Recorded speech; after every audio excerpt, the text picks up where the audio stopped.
is Lisa Wilcox, and I'm going to be discussing thoroughness with you today, and I want to show you what I'm doing while I'm spiraling in and out with my 5-year-old gelding, which is a Sandro hit, Daydream.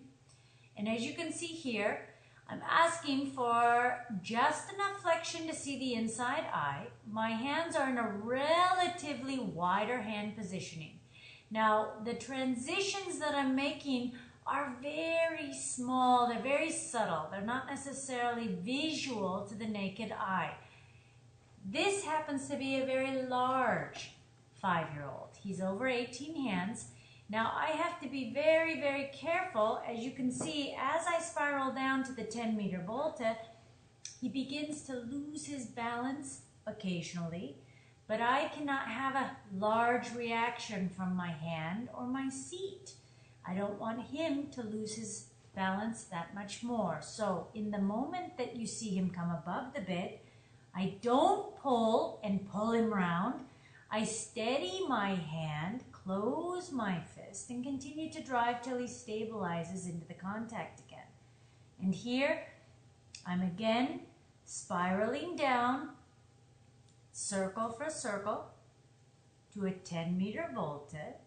And if he comes up and out occasionally, it doesn't matter. I'm not so concerned about that. These types of things are going to happen as you're working with the horses. They're going to change their frame periodically according to their balance.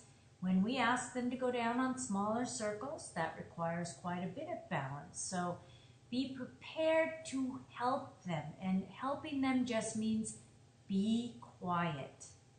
Close your fists, don't make a big move, and they'll find themselves again in the hand.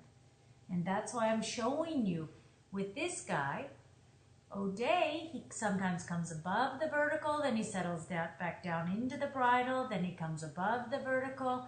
And the point is, I want you to see this is a normal reaction from your horses in your training work on a daily basis.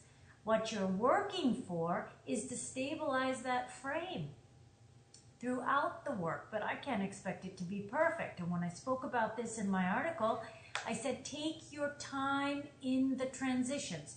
Don't expect an immediate reaction. And this is where you're seeing my hand get very quiet. You're almost barely seeing the transition in itself. And here I go to the walk. And I took 4 or 5 strides to get there. Okay, so now I'm up to the sitting trot, spiraling back down. My hand position as quiet as I can possibly keep them. Right now they're in a relatively normal position, but if I felt like I lost the shoulder and he was falling in, I would slowly move my right hand out to the width of his shoulder to guide that shoulder and not allow it to fall in, support it, so to say. And through this, if I do that over 3-4 strides, he finds his balance again. My hand goes back to its normal positioning. And here the transitions are very minimal. I'm making a little transition here. You don't really see it because it's behind. Then I let him back out again and the stride gets larger. And I'm letting him swing through his body. And he's a very, very large horse, so I don't want to minimize his gaits. I also don't want to speed him up and race him around. So it's really about just balancing him, helping him, like here. He lost his balance a little bit. And the point is to take your time and wait. Close your fist.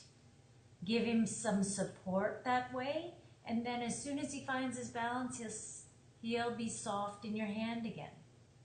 And now I'm spiraling here again, back down and I'm really working just between a 20-meter circle to a 10-meter volta.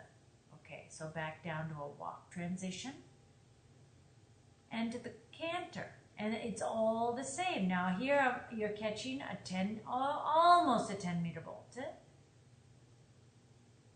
And with a big horse as this is, I have to help him out a little bit. There's a little bit on the hand. I'm quiet with the hand. And just continue to ask him go forward with just enough flexion. You see that I give there. asking for the flexion and the bend. And I touch on it. I spiral in slowly, spiral out slowly. You don't want to drill him for an hour on a 10-meter volte. This guy couldn't carry that. It would be impossible. So I touch on it. I just ask for his hocks and his all the joints behind to flex, to carry, to bend. I have from the pull, from the wither to the pull, just enough flexion to see the inside eye. Pressing him into that outside rein, steady, steady, steady, half halting. And I half halt him when the pull is at the highest point. That would be now, now, now. And you see that left hind coming up underneath me? Now, now, now. And remember, he's over 18 hands and he's 5 years old. So if this isn't looking as balanced as you'd like to see it, this is as balanced as he can give me right now. I touched on it, now I'm moving back out again. Okay, so now you're seeing through these throughness exercises that we were doing on that 20-meter circle, how much more freedom he has through his entire body. Now we have a softer connection in the hand, the transitions are coming more readily, he's got more bend, more flexion, therefore more reach in his stride. And now this nice transition here in the walk. Now, this is the positioning for shoulder-fore. Now, he's going to weave in and out a little bit because he loses his balance periodically, but I'd like the left hind to left front to line up and the right hind steps behind. Now, we'll get it a little bit to the left where he's a little better balanced. I'm able to hold it for a longer period of time. So don't get upset with them when they weave in and out, they lose their balance or whatever. You just stay very quiet and very patient. So, all in all, I wish you all the best of luck and take your time. We have time.